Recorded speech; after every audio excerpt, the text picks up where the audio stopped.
तो स्टार्ट करते हैं बच्चों अपन अपना सेकंड चैप्टर। सेकंड चैप्टर का नाम है सॉर्टिंग मटेरियल्स इनटू ग्रुप्स बच्चों, है ना, जिसको हिंदी में हम लोग बोलते हैं वस्तुओं के समूह बनाना बच्चों। ठीक है, तो वस्तुओं के समूह कैसे बनेंगे, ध्यान से सुनना, बड़ा मजेदार चैप्टर है बच्चों। ठीक है, सबसे पहले तो इस चैप्टर की खासियत क्या है, इसकी इंट्रोडक्शन लेते हैं अपन, है ना। हम सब ने हमारे आसपास खूब सारी चीजें देखी होगी, अलग अलग तरह की जो चीजें देखी होगी आपने। ठीक है, अलग अलग तरह की, जैसे जैसे आप देखो मेरे हाथ में ये रिमोट है ना, ये एक पेन है बच्चों, ये एक डिजिटल बोर्ड है यहाँ पर, है ना, यहाँ पर मेरे पास में जो है ये मोबाइल है बच्चों। ठीक है, इसी तरीके से जो है मेरे पास में और भी काफ़ी सारी चीज़ें पड़ी हुई है, बुक्स पड़ी हुई है बच्चों, है ना, और यहाँ तक कि जो है हमारे जो है क्लास 6 के नोट्स हैं बच्चों। तो ये सारी की सारी चीज़ें क्या हैं, ये सब की सब एक वस्तु है बच्चों, ऑब्जेक्ट है ये सारे के सारे। ठीक है, तो ऐसे दुनिया में बहुत सारे तरीके के ऑब्जेक्ट होते हैं, है ना।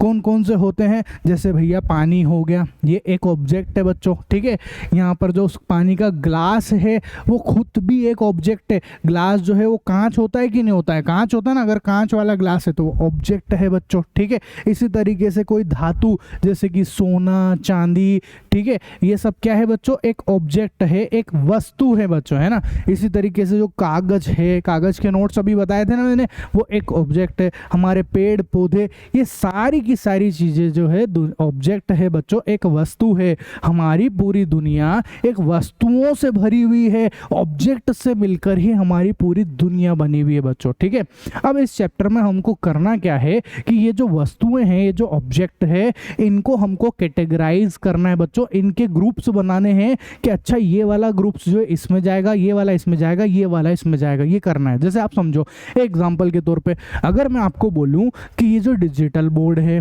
ना, ये मेरा जो रिमोट है, ठीक है, ये मेरा मोबाइल है, ये सब किसी एक ग्रुप में आ सकते हैं। और वो ग्रुप कौन सा है, इलेक्ट्रॉनिक आइटम्स का ग्रुप है बच्चों। ये किसका ग्रुप है, ये इलेक्ट्रॉनिक आइटम्स का ग्रुप है ना। ऐसे अगर मैं आपको बोलूं कि ये जो नोट्स हैं, है ना, या जो अपनी कॉपी होती है, वो सारी की सारी जो है किसी एक ग्रुप में आ सकते हैं, जिसको हम बोल सकते हैं कागजों का ग्रुप बच्चों। क्या बोल सकते हैं, कागजों का ग्रुप, है ना। ऐसे ही आप देखो जो हमारे पेड़ पौधे हैं, ठीक है, या झाड़ियां हैं, है ना, ये सब के सब किसी एक ग्रुप में आप इनको ले सकते हो। तो हम क्या कर रहे हैं, इन सभी चीज़ों को जो है कैटेगराइज कर रहे हैं, ग्रुप बना रहे हैं इनको। ठीक है, तो इसी चैप्टर में हमको इन जनरल उन ग्रुपों के बारे में स्टडी करनी है। समझ में आया बात, बोलो किसी को कोई दिक्कत है यहाँ पे, किसी को भी बोलो जल्दी से, नहीं ना। ठीक है, एक पॉइंट आपको क्लियर हो गया होगा। दूसरा पॉइंट क्या है कि ये जितने भी ग्रुप्स होते हैं, इनकी भाई साहब शेप्स अलग अलग हो सकते हैं, आकृतियां अलग अलग हो सकते हैं, आकार अलग अलग हो सकते हैं, इनके कलर अलग अलग हो सकते हैं, इनके रंग, कलर मतलब रंग ही होता है ना, इनके रंग अलग अलग हो सकते हैं, इनकी खुशबुएं अलग अलग हो सकती है कि नहीं हो सकती है, सारी चीजें हो सकती है बच्चों। ठीक है, यहाँ तक कोई दिक्कत किसी को नहीं ना। ठीक है, आगे बढ़ते हैं। अब देखो ध्यान से समझना, है ना। सबसे पहले मैंने बोला कि ये पूरी दुनिया जो ऑब्जेक्ट से मिलकर बनी हुई है, वस्तु से मिलकर बनी हुई है, और उसी वस्तु को हम लोग पदार्थ भी कहते हैं बच्चों, मैटर भी कहते हैं। क्या कहते हैं, मैटर भी कहते हैं, पदार्थ भी कहते हैं उसको। ठीक है, तो पदार्थ की क्या डेफिनेशन है, ध्यान से सुनना।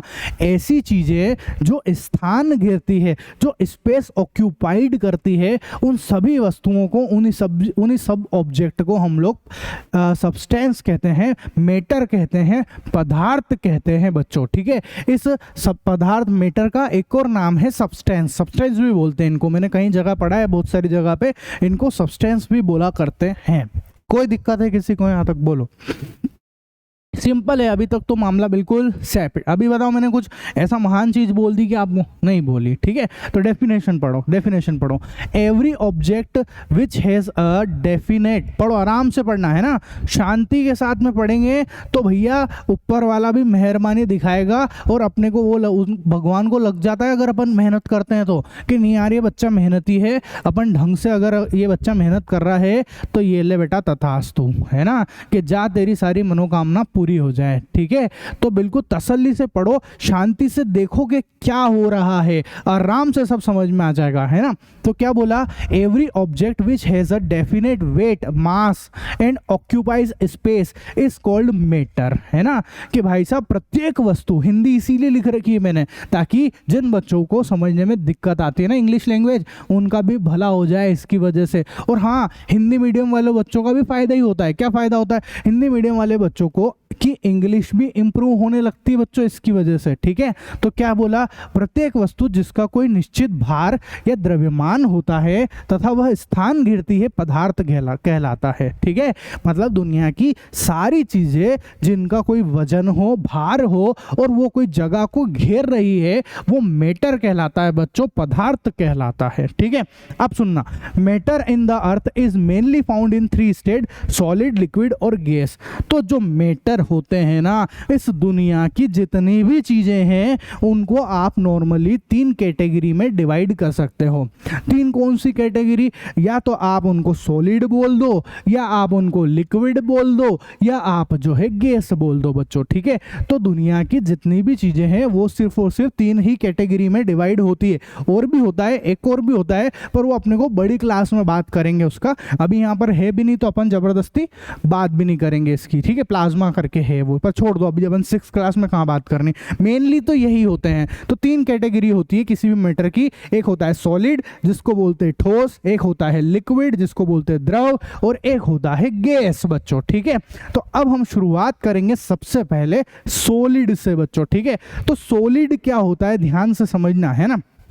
सॉलिड किसको बोलते हैं, जैसे ये रिमोट है, ठीक है, अब ये रिमोट जो है ये सॉलिड है बच्चों। ठीक है, क्या आप बताओ इस रिमोट को, इस रिमोट का जो शेप है आप उसको चेंज कर सकते हो क्या, नहीं कर सकते। आप क्या इस रिमोट को पकड़ के ऐसा लंबा कर सकते हो क्या, नहीं कर सकते। ये जो पेन है क्या इसको आप लंबा कर सकते हो क्या, नहीं। क्या इसकी शेप चेंज कर सकते हो क्या, इस पेन को जो आप ऐसे मरोड़ के गोलाकार सर्कल बना सकते हो क्या, नहीं बना सकते हो बच्चों। ठीक है, तो ये जो सॉलिड है इनके जो शेप है, इनका जो आकार है ना, जो इनका आकार होता है वो फिक्स होता है बच्चों, इनका शेप जो है वो चेंज नहीं होता है।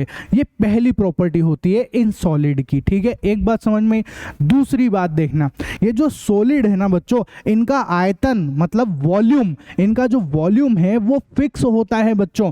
वॉल्यूम कैसे, मतलब जैसे समझो कि ये जो सॉलिड है, एक सेकंड, कुछ जैसे ये है ना, एक सेकंड को, मेरे पास एक डब्बा है, हाँ ये देखो, अब यहाँ पर मेरे पास में ये एक सॉलिड बॉक्स है बच्चों। ठीक है, एक ठोस है, अब इसका वॉल्यूम फिक्स है, इसने कितनी जगह घेर रखी है वो फिक्स है बच्चों। ठीक है, ऐसा नहीं होगा कि ये जो है अभी जितनी जगह घेर रखी है उससे ज़्यादा जगह घेर लेगा बाद में, कभी नहीं हो पाएगा। आप खींचोगे भी सही तब भी ये नहीं घेर पाएगा बच्चों। इसकी जगह जो आयतन जो है ना, इसका वॉल्यूम जो है वो फिक्स है, तो फिक्स ही है ना, वो कम ज़्यादा नहीं होता है बच्चों। ठीक है, यहाँ तक कोई दिक्कत है किसी को, जल्दी से बताओ मेरे को, कोई प्रॉब्लम नहीं।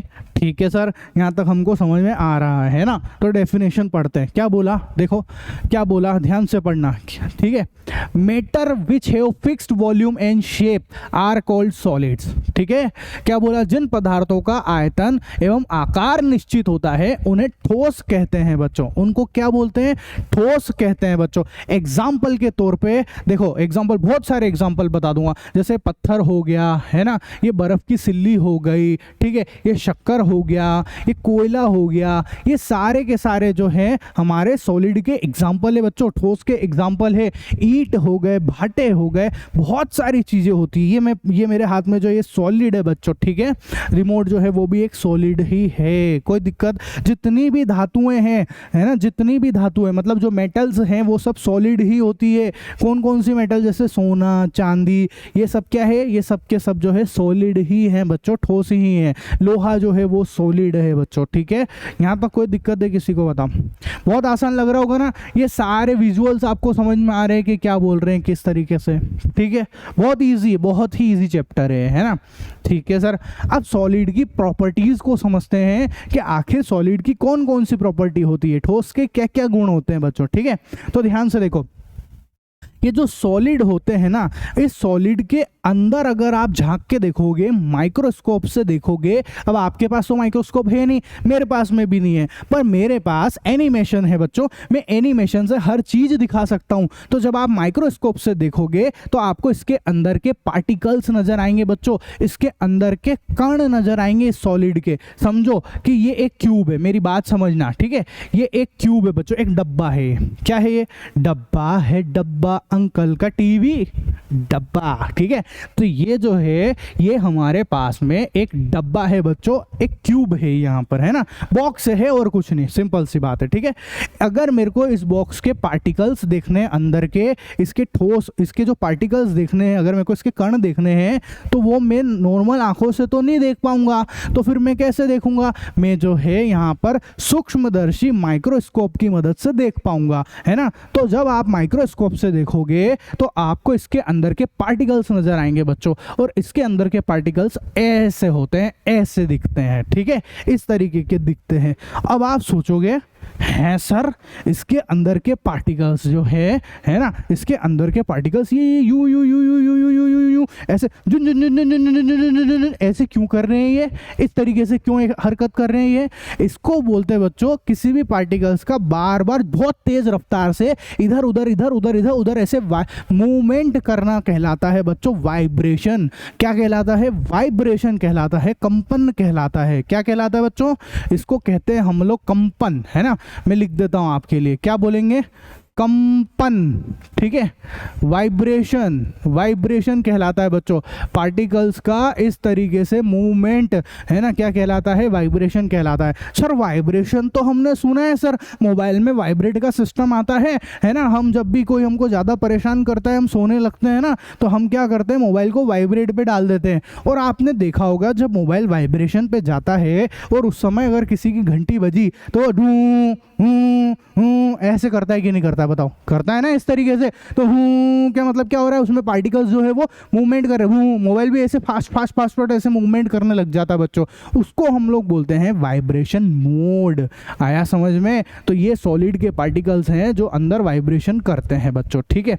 एक बात क्लियर हुई। दूसरी बात सुनना ध्यान से, बताओ ये जो भी पार्टिकल्स दिख रहे हैं ये बहुत पास पास हैं कि बहुत दूर दूर हैं? कि दूर दूर हैं? बताओ सर, ये तो दिख ही रहे हैं हमको क्लियर कि ये तो पास पास है सर, बिल्कुल चिपके चिपके से हैं, चिपके हुए हैं और एकदम कस के पैकिंग हुई है इनकी, और है ना ये ऐसे ऐसे ऐसे ऐसे वाइब्रेट कर रहे हैं और कस के पैकिंग हुई है इनकी। बोले है कि नहीं? तो पहली प्रॉपर्टी क्या बोलती है? In solid particles are tightly और क्लोजली पैक्ड, है ना, मतलब ठोस पदार्थों में कण कसकर या बारीकी से पैक होते हैं, ठीक है। क्या बोला कि जो ठोस पदार्थ है उसके जो पार्टिकल्स है वो कसकर और बारीकी से पैक होते हैं, क्लोज्डली पैक होते हैं बच्चों। आई समझ में बात? क्लोजली पैक होते हैं। अब 2 मिनट के लिए सोचो, अगर मैं आपसे ये छुपा लेता, ये नहीं होता, एनिमेशंस वगैरह कुछ भी नहीं होते हैं, और आपको सिर्फ यही पढ़ने को मिलता है जो आपकी बुक में लिखा हुआ है, जो आपकी किताब में लिखा हुआ है, क्या कि ठोस पदार्थ के अंदर कण जो है कसकर बंदे पैक होते हैं या क्लोजली पैक होते हैं। आप सोचोगे यार क्या है यार, ये क्या नौटंकी यार, पैक होते होते दिख तो कुछ रहा नहीं, बस खाली हवा में बातें कर रहे हैं, है ना। लेकिन अब नहीं बच्चों, अब आपको सब चीजें दिखेगी, एक एक चीज हम दिखा दिखा के पढ़ाएंगे, तो आपको रटने का काम ही खत्म हो जाएगा। मजा आएगा, आपको ऐसा लगेगा अरे ये तो पिक्चर देख रहा हूं मैं मस्त एकदम, है ना, ऐसी फीलिंग आएगी बच्चों आपको, ठीक है। चलो पहला पॉइंट समझ में आया, नेक्स्ट पॉइंट पे आते हैं, ठीक है। जो हमारे ठोस है उसकी नेक्स्ट प्रॉपर्टी क्या है, ध्यान से सुनना। Due to its rigid nature particles in solid can only vibrate about their mean position and can not move, है ना। मैंने आपको क्या बोला कि ये जो पार्टिकल्स हैं ये सिर्फ और सिर्फ वाइब्रेट कर सकते हैं, ये इधर उधर हिल नहीं सकते हैं। अच्छा एक बात बताओ, है सर हिल नहीं सकते मतलब ये क्या, हिल तो रहे हैं? अभी बताता हूँ, देखो क्या ऐसा हो रहा है क्या कि ये जो पार्टिकल्स हैं, ये जो पार्टिकल्स दिख रहे हैं हमको, क्या ऐसा हो रहा है क्या कि ये यहाँ से उचक के कहीं बाहर जा रहे हो, कि ये वाला इधर चले गया, है ना, ये वाला जो उचक के इधर आ गया, क्या ये वाला उचक के इधर आ गया, या ये वाला उचक के इधर आ गया, या ये इधर आ गया, क्या ऐसा हो रहा है क्या? नहीं सर, ऐसा तो नहीं हो रहा है। ये पार्टिकल्स इधर उधर तो मूव नहीं कर रहे हैं, है ना। ये पार्टिकल्स क्या कर रहे हैं सर कि ये जो है एक फिक्स जगह पे है ऐसे खड़े होकर ये बस ऐसे मूव कर रहे, बस बस बस बस, है ना, इस तरीके से। मतलब कि यहाँ पर समझना आप ध्यान से, देखो ये एक पार्टिकल्स है, इस पेन को अपन एक पार्टिकल्स मान लेते हैं, है ना, एक कण मान लेते हैं, ध्यान से देखना, ये पार्टिकल्स यहाँ रहा, ठीक है। अभी ये जिस जगह पर है इसको हम लोग बोलते हैं मीन पोजीशन। क्या बोलते हैं बच्चों? मीन पोजीशन, माध्य स्थिति, है ना। अब जब इसने चलना स्टार्ट करा, ये यू यू यू कर रहा है ना, तो इसको मैं आपको स्लो मोशन में दिखाता हूँ। मोबाइल में है कि नहीं स्लो मोशन, उसमें दिखाता हूँ, आपको समझ में आएगा कैसे दिखेगा। देखो ये मीन पे है, मीन पोजीशन पे एक जगह है, बीच में है ये, है ना, माध्य स्थिति बोलते हैं। ये इधर गया, ठीक है, ये इधर गया, फिर वापस बीच में आया, फिर इधर गया, फिर बीच में आया, फिर इधर गया, फिर यहाँ, फिर यहाँ, फिर यहाँ, फिर यहाँ, ऐसे ही तो हो रहा है। मतलब मीन पोजीशन से पहले ये पार्टिकल्स इस तरफ गए, फिर पलट के मीन पोजीशन पर आए, फिर इस तरफ गए, फिर मीन पोजीशन पर आए, फिर इस तरफ गए, फिर मीन पोजीशन पर आए, फिर इधर गए, फिर इधर गए, ऐसे ये प्रोसेस लगातार और बहुत तेज चलती रहती है, बहुत तेज चलती रहती है। आया समझ में? ये बात समझ में आई कि नहीं आपको? मीन पोजीशन भी आपको समझ में आ गया होगा, है ना, कि जो मीन पोजीशन है उसके इर्द गिर्द ही ये पार्टिकल्स मूव कर रहे हैं। क्या बताओ, ऐसा हो रहा है क्या ये पार्टिकल्स ऐसे ना मूव करके हर कहीं जा रहे हो, इधर जा रहे हो, उधर जा रहे हो, इधर जा रहे हो, इधर जा रहे हो, क्या ऐसा हो रहा है क्या? नहीं सर, नहीं सर, ऐसे कुछ नहीं हो रहा है सर, है ना, ये तो बहुत सिंपल सा काम है, ये तो बस जो है झुनझुना बजा रहे हैं, ठीक है, ये झुनझुना बज रहा है, यहाँ पे क्या बज रहा है? झुनझुना बज रहा है। कोई टेंशन हो तो बोलो किसी को, कोई लोचा नहीं ना? ठीक है सर, ये वाली प्रॉपर्टी भी हमको समझ में आ गई है ना, ठीक है। अब जो ठोस होते हैं, एक और प्रॉपर्टी सुनना, the gaps between the particles are tiny and hence it is tough to compress them, है ना।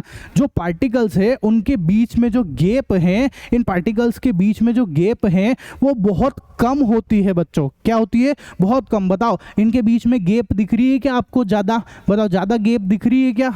नहीं दिख रही है ना। गैप तो हम तब बोलते हैं, गैप तो हम तब बोलते हैं ना, जैसे एक पार्टिकल्स यहाँ पर है और एक पार्टिकल्स यहाँ पर है और एक पार्टिकल्स यहाँ पर है। तो अब ये देखो इनके बीच में ये गैप है ना, ये गैप है, ठीक है, ये गैप है ना, ये गैप है, तो इनको हम लोग गैप बोलते हैं बच्चों। क्या बोलते हैं? इनको हम लोग गैप बोलते हैं। आई बात समझ में? अब ये तो बिल्कुल पास पास है, ये ऐसे, तो बताओ यार जरा इनके बीच में कोई गैप है क्या? है, पर बहुत कम गैप है बच्चों, बहुत कम। देखो यहाँ यहाँ यहाँ यहाँ, बस बहुत छोटी छोटी सी गैप है बच्चों, इनके बीच में बहुत ज़्यादा गैप नहीं होती है।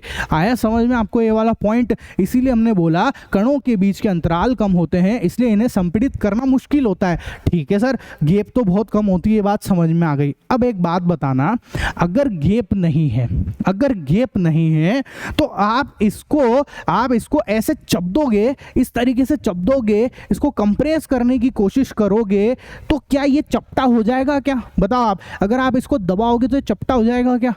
नहीं होगा, नहीं होगा सर। कैसे नहीं होगा? देख लो करके, ये रिमोट है आपके घर में भी बहुत सारी चीज होगी, आप उसको पकड़ो और ऐसे चबत के देखो, पूरी ताकत लगा रहा हूं लेकिन चपटा नहीं हो रहा है, ये चपटा ही नहीं हो पा रहा है। क्यों नहीं हो रहा है चपटा? क्योंकि इसके जो पार्टिकल्स हैं, है ना, उनके बीच में गैप बहुत कम है भाई साहब, जगह ही नहीं बच रही है, तो पास पास और कहाँ पास आएंगे? ठीक है, एक बस के अंदर भाई साहब फुल फाल हो गई है वो बस, अब उसके अंदर आप और कहाँ से ठूसोगे? जगह ही नहीं है, आप कितनी भी ताकत लगा लो, अब लोग पास पास आने वाले नहीं हैं। आई बात समझ में? ये वाला टॉपिक समझ में आया आपको? ये वाला जो अपना प्रॉपर्टीज है, ये जो गुण है, ये समझ में आया कि नहीं आया? आया कि हाँ सर ये अब और ज़्यादा चपटा नहीं होगा। लेकिन लेकिन लेकिन सोचो ज़रा, अगर ये जो पार्टिकल्स हैं, अगर इनके पार्टिकल्स ऐसे होते, दूर दूर होते, ठीक है, या ऐसे होते दूर दूर ऐसे, अब अगर आप इनको प्रेस करते, कंप्रेस करते, संपीड़ित करते, संपीड़ित मतलब ऐसे चपटा, इनको चबत्ते अगर आप, है ना, इनको पास पास लाते, तो आप जैसे ही ताकत लगाते ये पास पास आ जाते बच्चों। इनको अगर आप प्रेस करते तो सब पास पास आ जाते। क्यों? क्योंकि इनके बीच में खूब सारी जगह है, इसलिए ये कंप्रेस हो सकते थे, है ना। लेकिन सॉलिड के अंदर जो है कंप्रेशन नहीं हो सकता है, संपीड़न नहीं हो सकता है, इनको आप और ज़्यादा ऐसे चपटा नहीं कर सकते हो। लेकिन सर हमने तो देखा है बहुत सारे जो है ना, ऐसे ऐसे भट्टियाँ आती है, ऐसे ऐसे यंत्र आते हैं, ठीक है, हाइड्रोलिक मशीन्स देखी हमने, ठीक है, जिसके थ्रू जो है सॉलिड को चपटा कर दिया जाता है। अगर आप हथौड़े से मारोगे तो चपटा हो जाएगा, बिल्कुल हो जाएगा, फिर हो जाएगा, लेकिन आप नॉर्मल हाथों से चपटा नहीं कर सकते हो। लेकिन आप किसी इंस्ट्रूमेंट का, किसी मशीन का यूज़ करोगे तो फिर जो है ये चपटे हो जाते हैं बच्चों, ठीक है, क्योंकि उसके ऊपर एक्स्ट्रा बहुत ज़्यादा प्रेशर डाला जाता है, तो फिर चपटा हो जाएगा बच्चों, ठीक है। फिर तो ये डब्बा क्या करेगा, कोई क्यूब क्या करेगा, अपने पे डाल देगा कोई तो अपन चपटे हो जाएंगे। नहीं, हर चीज़ चपटी हो सकती है उस हिसाब से, तो ठीक है, मैं सिर्फ अपनी बात कर रहा हूँ, है ना। हम इंसान जो है इनको कंप्रेस नहीं कर सकते नॉर्मली, ठीक है। चलो, हाँ वो बात अलग है, अगर आप ग्रेट खली हो तो आप जो है अच्छे अच्छे डब्बों को जो है चपटा कर सकते हो। ग्रेट खली के पास ही ताकत है ना, या फिर रजनीकांत के पास में बच्चों, ठीक है, ऐसा कोई दिक्कत। या फिर लॉर्ड पुनीत भी तो है अपने, लॉर्ड पुनीत के पास में भी ये पावर है कि वो भी जो है किसी को चपटा कर सकते हैं। नहीं, ठीक है। अब सुनो, अब हमारी एक और प्रॉपर्टी देखेंगे, है ना, क्या है, solid has a fixed shape and volume, है ना, इनका शेप और वॉल्यूम जो है वो फिक्स होता है, मैं बता ही चुका हूँ आपको, है ना, इनका आकार और आयतन जो है वो निश्चित होता है। उसके बाद force of attraction between particles is adamant, है ना, इनके कणों के बीच में जो बल होता है, जो आकर्षण बल होता है वो बहुत ज़्यादा होता है बच्चों, इसलिए मजबूत होते हैं ठोस, है ना, ठोस जो है वो मजबूत होते हैं एज कम्पेयर टू लिक्विड और गैस, ठीक है। इनके जो पार्टिकल्स हैं, इनके बीच में जो अट्रैक्शन फोर्स है, जो आकर्षण बल है वो बहुत ज़्यादा है, वो स्ट्रॉन्ग है, इसलिए भाई साहब इनमें बिल्कुल प्यार मोहब्बत बहुत घनिष्ठ है बच्चों। ऐसे ये टूट नहीं सकते इतनी आसानी से, ऐसे नहीं है कि ये जो है इसको मैंने ऐसे मारा और ये टूट जाए, नहीं टूटेगा। क्यों? पावर है भाई साहब, अंबुजा सीमेंट का जोड़ है इसके अंदर, इतनी आसानी से टूटने वाला नहीं है। आई समझ में बात? इतनी आसानी से तो नहीं टूटेगा ये बच्चों, ठीक है। क्यों नहीं टूटेगा? क्योंकि इनके अंदर जो है फोर्स ऑफ अट्रैक्शन जो है ना बच्चों, आकर्षण बल जो है वो बहुत ज्यादा है। Force of attraction is high, आकर्षण बल जो है वो बहुत ज्यादा है बच्चों, बहुत ज्यादा है। इसकी वजह से क्या होता है, इनमें मोहब्बत, प्यार बहुत ज्यादा है, प्यार बहुत ज्यादा है बच्चों। प्यार अगर किन्हीं दो इंसानों में बहुत जम के प्यार होता है तो फिर वो दूर नहीं जाते हैं, है ना, वो हमेशा पास पास रहने की कोशिश करते हैं। ऐसे ही ये जो दो पार्टिकल्स है, इनके बीच में खूब मोहब्बत है, खूब प्यार है, तो वो दूर नहीं जा सकते हैं, वो बहुत ज्यादा पास पास रहेंगे बच्चों। कैसे रहेंगे? पास पास रहेंगे। आई बात समझ में? कौन है ऐसे? हमारे मम्मी पापा। अरे हाँ हाँ, उनमें भी तो ऐसे ही होता है कि नहीं? ठीक है, आई बात समझ में? तो ये आपको ये कॉन्सेप्ट समझ में आया पूरा? जल्दी से बता दो मेरे को, ठीक है, बताओ फटाफट बता दो यार, है ना, कोई दिक्कत नहीं? ठीक है, एक और प्रॉपर्टी देखेंगे। जो ठोस है हमारे, जो सॉलिड है, उनके अंदर जो डिफ्यूजन है वो बहुत कम होता है, डिफ्यूजन बहुत कम होता है ना, उनमें विसरण जो है वो बहुत कम होता है। सर विसरण डिफ्यूजन ये क्या नौटंकी है? अरे यार बहुत सिंपल सी बात है, एक बात बताओ, आप क्या करो, एक पानी का जग लो, है ना, और उस पानी के जग को आप ऐसे ढोल दो। जैसे आप पानी के जग को ढोलोगे क्या होएगा बताओ? पानी जो है पूरे फर्श पे फैल जाएगा कि नहीं फैलेगा? पूरा पानी फैल जाएगा, है ना। जबकि आपने ढोला कहाँ है उसको? आपने तो यहाँ कहीं ढोला, लेकिन वो पूरे फर्श पे फैल जाता है। इसको बोलते हैं डिफ्यूजन, इसको बोलते हैं विसरण। आई बात समझ में? ठीक है। ऐसे एक और एग्जांपल देता हूँ, जैसे मान लो एक अगरबत्ती मैंने यहाँ जलाई, है ना, इस जगह पर अगरबत्ती जलाई। अब अगर उस अगरबत्ती को मैं जला के छोड़ दूंगा तो आप देखो मैंने अगरबत्ती तो यहाँ जलाई है, पर उसकी जो स्मेल है, उसकी जो खुशबू है वो पूरे हॉल में, पूरे कमरे में फैल जाती है बच्चों। बोले ऐसा होता है कि नहीं होता है? बोले हाँ सर ऐसा भी होता है ना। आपने जलाई तो कहाँ? यहाँ पर, लेकिन उस अगरबत्ती के जो गैस है ना, उसके जो गैस के जो पार्टिकल्स है, उसके जो कण हैं, वो सब दूर फैल जाते हैं, पूरे हॉल में फैल जाते हैं। ऐसे जो पानी आपने ढोला ना, उस पानी के जो पार्टिकल्स हैं वो सब दूर फैल जाते हैं, पूरे फर्श पर फैल जाते हैं। तो इसको बोलते हैं बच्चों विसरण, डिफ्यूजन, है ना। लेकिन अगर आप शक्कर लो, शक्कर के दाने लो, है ना, और शक्कर के दानों को पूरा शक्कर चम्मच भर लो आप पूरी, ठीक है, और यह एक डब्बा ही ले लो शक्कर का, और उसको जो है आप ऐसे ढोलो, ऐसे ढोलो आप। जैसे ही आप ढोलोगे बताओ क्या वो शक्कर जो है पूरी फर्श पे फैल जाती है क्या पानी की तरह? बताओ, या अगरबत्ती के धुएं की तरह फैली क्या? वो फैलती है? फैलती है। फैलती कितनी है? जरा सी फैल जाती है, मतलब ना ये जरा सी फैल जाएगी, थोड़ी बहुत है ना, बस उतनी फैल जाएगी। लेकिन क्या ऐसा होगा कि खूब दूर दूर तक जाके ढूल रही है, फैल रही है? नहीं, ऐसे तो नहीं होता है सर, नहीं होता है ना। तो इसमें जो डिफ्यूजन है, जो विसरण है, उसकी दर जो है वो कम होती है बच्चों। कैसी होती है? वो कम होती है ना। किसकी तुलना में कम होती है? किसकी बोलो? गैस और अपना लिक्विड, इन दोनों की तुलना में कम होती है बच्चों, ठीक है। गलती से जो है शक्कर के डब्बे को ढोल मत देना।